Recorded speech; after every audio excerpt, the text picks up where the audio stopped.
Olha, sobre o que está acontecendo nas nossas cidades, eu vou conversar com o antropólogo e professor da ESPM, o Fred Lúcio, que está no nosso estúdio em São Paulo. Fred, obrigado pela sua participação aqui com a gente. Ô Fred, uma manifestação pode começar por motivos variados. A gente tem acompanhado na Turquia, começou por causa de um parque que queriam destruir. Aqui, em tese, começou por conta do aumento do preço do transporte público. Mas depois ela vira outra coisa, é isso? Quer dizer, é um estopim que bota o povo na rua e de repente a manifestação já muda de foco, ganha em violência. De onde é que vem essa raiva toda que faz agredir um policial? Enfim, o que está acontecendo na sua opinião? Eu acho que, boa noite, eu acho que dá para pensar, Leila, três coisas diferentes. De um lado, uma necessidade que a população tem sentido nos últimos anos no Brasil, por manifestações, clamando uma maior participação e um maior cumprimento do Estado com relação aos seus deveres. Acho que a gente tem observado em várias esferas do poder público, tanto federal, municipal e estadual, o não cumprimento das obrigações mínimas do Estado, com relação à segurança, com relação à saúde, com relação à educação e agora com relação à questão do transporte, porque aí vem o segundo ponto, que eu acho que é super importante, é separar o protesto legítimo da população, que reivindica não apenas o preço da passagem. O que eu tenho visto e tenho analisado é que o preço da passagem é apenas um estupim, é uma ponta, mas o que está sendo criticado aqui em São Paulo, em várias capitais do Brasil, é a baixíssima qualidade dos investimentos que o poder público tem feito no sistema de transporte. Então, ônibus em péssimas condições, as vias abarrotadas de carros, sem nenhum planejamento decente de transporte público, por maior que seja a falácia dos nossos governantes, mas nós sabemos que, concretamente falando, eles não têm acontecido de maneira decente, pelo menos não em termos de acompanhar o crescimento urbano, que aliás é um outro tema que está presente aí. E o terceiro ponto é separar esse protesto, que é legítimo, que é reivindicação de cidadania, do vandalismo. Eu tenho vários alunos na universidade que participaram dos protestos de quinta-feira da semana passada, participaram ontem dos protestos e hoje mesmo eu colhi depoimentos de alguns deles dizendo que, professor, a gente estava lá de maneira pacífica, de maneira reivindicatória e tinha meia dúzia de pessoas que estavam lá para inflamar as outras pessoas. Aí, Leila, tem um outro ponto que é importante, que é a organização desses movimentos, que no meu entendimento falha muito, né?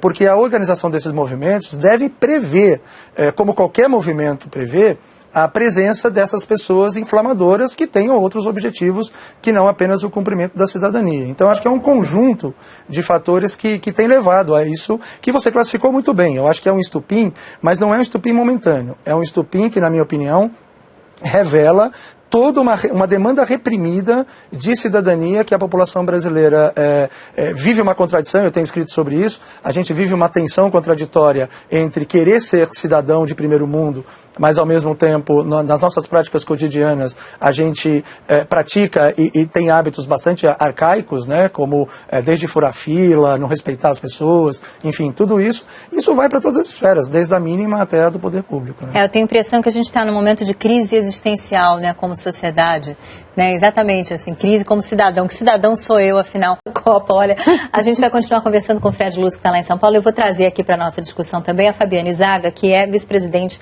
do Instituto de Arquitetos do Brasil, IAB, e também especialista em mobilidade urbana. Fabiane, a gente tem a impressão que o BRT é um pouco aquele princípio, ruim com ele, pior sem ele, né?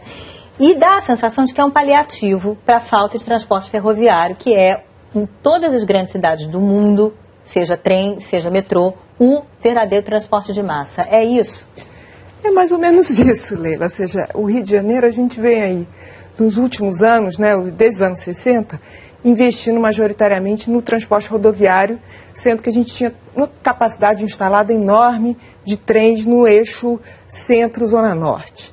E a partir do momento que se instala, então, o automóvel como hegemônico, para você ver, dados do último PDTU, que é o Plano Diretor de Transportes Urbanos do Rio de Janeiro, da região metropolitana como um todo, indica que a gente tem uma matriz de 66% feito pelo transporte rodoviário.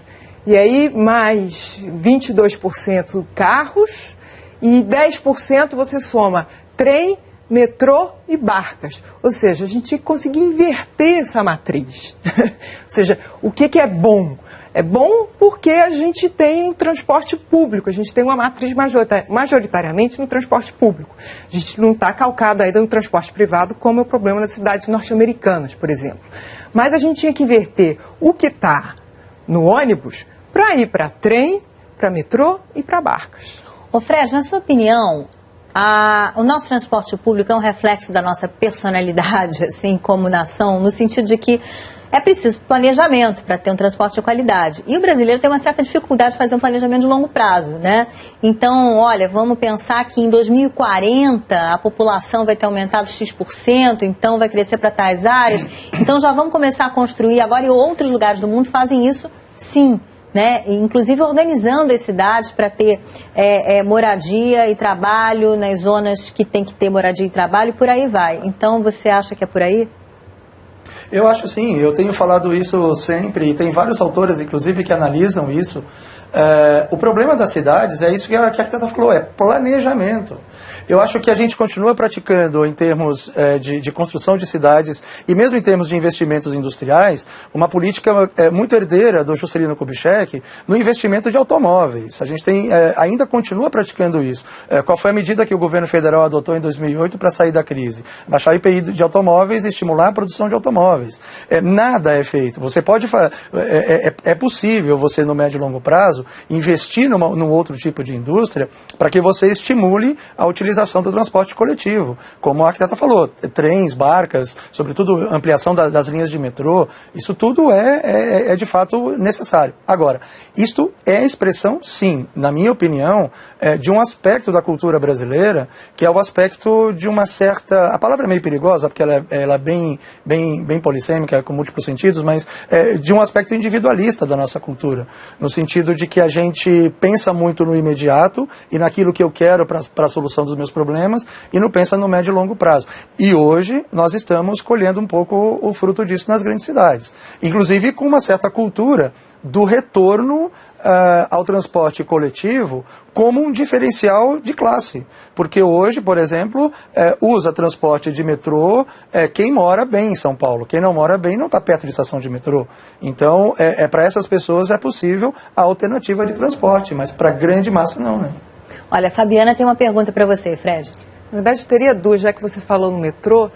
Com a expansão recente do metrô, que houve todo aquele movimento das pessoas contra o metrô e depois teve um contramovimento, eu queria que você comentasse um pouco isso. E com relação aos protestos em São Paulo, você comentou, não é exclusivamente o aumento da tarifa, mas é a qualidade do serviço. Eu queria te perguntar se lá em São Paulo, se esse movimento está organizado de alguma maneira. Então, na verdade, quando eu comentei, eu falei exatamente isso, que a questão da tarifa, ela é uma ponta do sistema, ela é uma ponta dos protestos, porque o que as pessoas estão protestando mesmo, e tem uma senhora que passou numa entrevista que vocês fizeram agora há pouco em Goiânia, que ela disse exatamente isso, eu não me importaria de pagar um pouco mais caro, desde que o transporte tivesse uma qualidade melhor. Como de resto eu diria, nós brasileiros não nos importaríamos de pagar a alta taxa tributária que nós pagamos em várias esferas, para ter um serviço de saúde melhor, para ter segurança pública melhor, para ter educação melhor. Eu acho que ninguém se importa de pagar mais, desde que o Estado efetivamente dê esse retorno. Então, isso é um ponto. O segundo ponto, na minha opinião, o movimento, o que eu tenho acompanhado pelos noticiários e pelos próprios estudantes com os quais eu lido, ele tem um nível de organização, mas um nível de organização que, na minha opinião, ainda precisa crescer muito como organização, né? Precisa estar aberto, porque vocês colocaram na matéria os dois pontos fundamentais. A gestão pública, você tem que administrar custos, você tem que administrar o quanto custa esse transporte coletivo numa cidade como São Paulo, como Rio, como Belo Horizonte, mas por outro lado é preciso atender a demanda da população para que esse transporte seja eficiente, não só de boa qualidade no sentido de confortável, mas de boa qualidade no sentido de efetivamente prestar um serviço que essa pessoa possa se deslocar de casa para o trabalho ou da escola, etc., num tempo razoavelmente, eu diria num tempo racional, num tempo em que é viável e que você não fique 4 horas do seu dia dentro de um transporte coletivo. Ô, Fabiana, a gente falou da questão ferroviária, né, que haveria uma demanda por isso no Brasil enorme, mas a gente sabe que a chamada intermodalidade, né, é a coisa indicada, né, quando se trata de fazer uma cidade grande funcionar. Quer dizer, você tem nos grandes eixos o trem, o metrô, depois você pode ter o ônibus, aí você tem o próprio bonde, que a gente tinha, por exemplo, no Rio de Janeiro e acabou. E a gente tem engenheiros de transporte no Brasil que sabem disso. A gente tem bons engenheiros, a gente tem bons arquitetos, a gente tem até bons urbanistas. Por que é, então, que a coisa não é feita como deveria ser? Muita gente se pergunta no Rio de Janeiro, por exemplo, por que a gente não tem um barquinho ali, cruzando a Lagoa Rodrigo de Freitas e evitando os engarrafamentos? Né? Por que não tem um barquinho ali no Rio Tietê, no Rio Pinheiros, o que poderia desafogar um bocado de trânsito? Por que é que não se faz? Eu acho que é uma ausência de planejamento aí, pelo menos dos últimos 40, 20 anos, e de uma visão de cidade que a gente quer do Rio de Janeiro. Então, a gente vê também nos últimos anos um investimento muito grande, por exemplo, numa outra centralidade que foi um pouco fruto do plano do Lúcio Costa, que foi na Barra da Tijuca. E, na verdade, hoje, ainda a Barra ainda mora muito pouca gente na Barra. Ou seja, se você faz o cômputo da população, a maior parte da população ainda mora no eixo norte-sul. E a gente ainda vê muito investimento sendo feito nessa região. Ou seja, a gente sabe que tem uma população que mora em Santa Cruz, em Campo Grande, etc., mas que também foi se deslocando, porque a população do Rio de Janeiro, ela tem estabilizado nos últimos anos. Então, o que a gente vê, o que é? É uma mudança na composição da família. Então, antes você tinha um casal com 2, 3 filhos, hoje você tem um idoso com acompanhante, você pode ter um casal de homossexuais, uma pessoa que mora sozinha. Então, o que ocorre? Existe um aumento do parque habitacional, uma demanda maior por moradia. Então, o que acontece? As pessoas vão se deslocando. Elas saem de um lugar que está um pouco deixado, né, de lado, que seria esse eixo norte-sul da cidade, no caso aqui do Rio de Janeiro, e vão para outros locais, onde estão sendo feitos os investimentos, né? Os investimentos estão alocados ali. Então, o que tem que ter? Tem que ter uma compreensão dessa cidade que a gente quer construir e uma alocação de investimentos aonde as pessoas moram e para as pessoas que usam esse eixo. Então, por exemplo, a gente tem aqui o caso do metrô, né? Que foi juntado, né, 2 linhas, né? Então, a gente tem 2 linhas correndo no mesmo trilho, né? Você tem a mesma demanda que vai de uma ponta a outra. Então, por que não investe mais nos trens que estão também naquela mesma direção? Então, eu acho que é um pouco visão de cidade e planejamento para que os recursos sejam alocados exatamente onde as pessoas precisam e moram. Bom, o fato é que a discussão é muito boa, viu, Fabiana? Muito obrigada, viu, pela sua presença aqui com a gente. Fred, obrigada.